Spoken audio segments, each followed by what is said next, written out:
For years, the Tu-160 Blackjack stood as Russia's prized possession, a nuclear-capable bomber more often shown off in parades than used in war.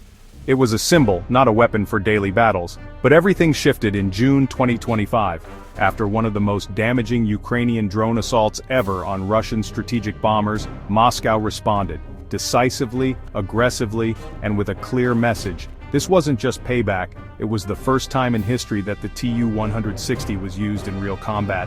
Why now? And what does this bold move signal about where this war is headed?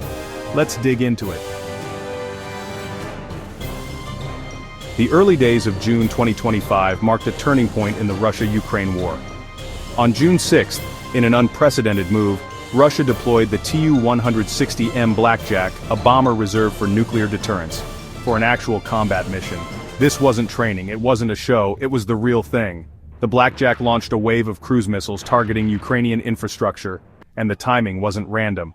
Just 5 days earlier, on June 1st, Ukraine pulled off one of its boldest operations yet codenamed Spiderweb. It was a coordinated, high-impact drone strike across multiple points deep inside Russian territory. These weren't just meant to make headlines, this was calculated sabotage. The targets, strategic airbases like Belaya near Irkutsk and Olenya in the remote Murmansk region. Ukrainian forces used truck-mounted drones to hit hard, and they did. Estimates say around 40 Russian aircraft were destroyed or taken out of commission. That included Tu-22M Backfire and Tu-95 Bear bombers. The backbone of Russia's long-range attack force. Germany's military intel suggested that Russia lost close to 10% of its strategic bomber fleet in that single operation. U.S. intelligence painted an even more devastating picture. At least 20 bombers were hit, and 10 were completely destroyed. For Russia, it wasn't just a military failure, it was an embarrassing blow to their prestige, and there was no way Russia was going to let that go unanswered. On June 6th, two Tu-160s took to the skies. This wasn't routine, it was part of a clear retaliatory strike. In coordination with other bombers, they launched 36 Kh-101 cruise missiles at Ukrainian military sites. The total damage is still being assessed, and some details remain classified, but the intent was unmistakable.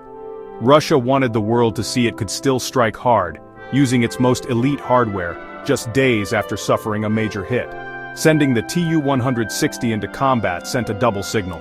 First, that Russia could recover quickly from a strategic loss. Second, that it was willing to use one of its most advanced bombers, not for nuclear war, but for a conventional military response. The message?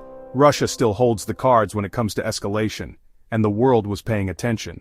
So what makes the Tu-160M such a big deal? Why does its debut in combat carry so much weight?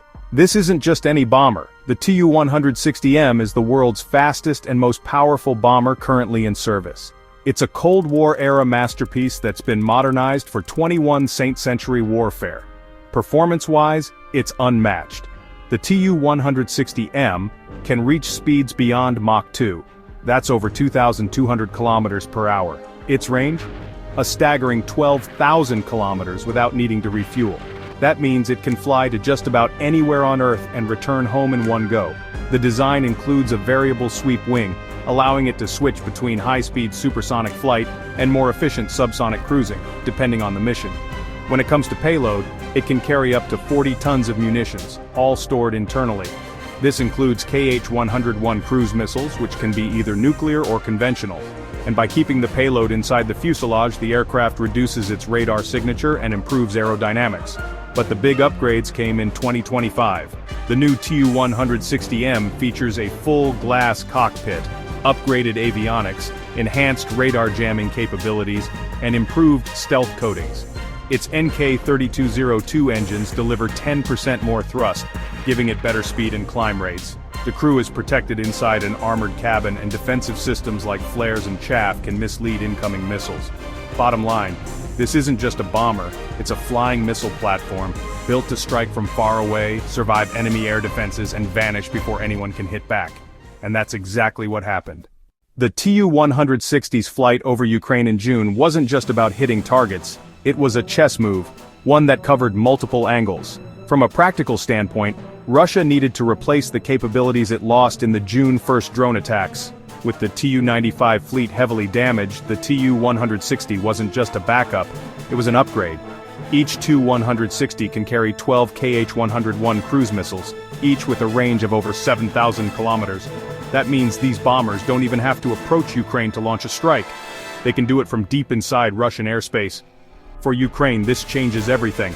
Their already overworked air defenses now face threats that come from beyond their reach, from higher altitudes, faster speeds, and longer ranges.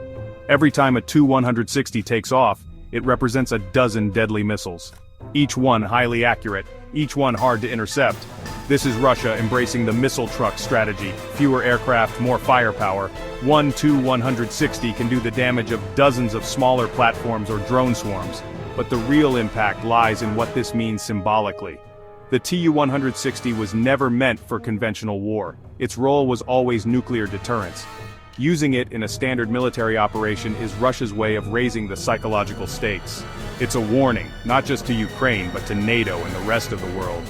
The message is clear. We're not just striking back.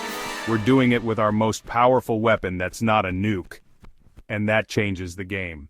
So what now? With the Tu-160M officially entering combat, the line between conventional and strategic warfare gets thinner. It's no longer about who has more tanks or troops. It's about who can project power quickly, decisively, and with maximum psychological effect. The Tu-160 proves Russia still has the tools to do exactly that, even after a serious loss. Whether this becomes a turning point in the war or just another escalation, one thing is clear: 2025 has seen the battlefield evolve in ways no one expected.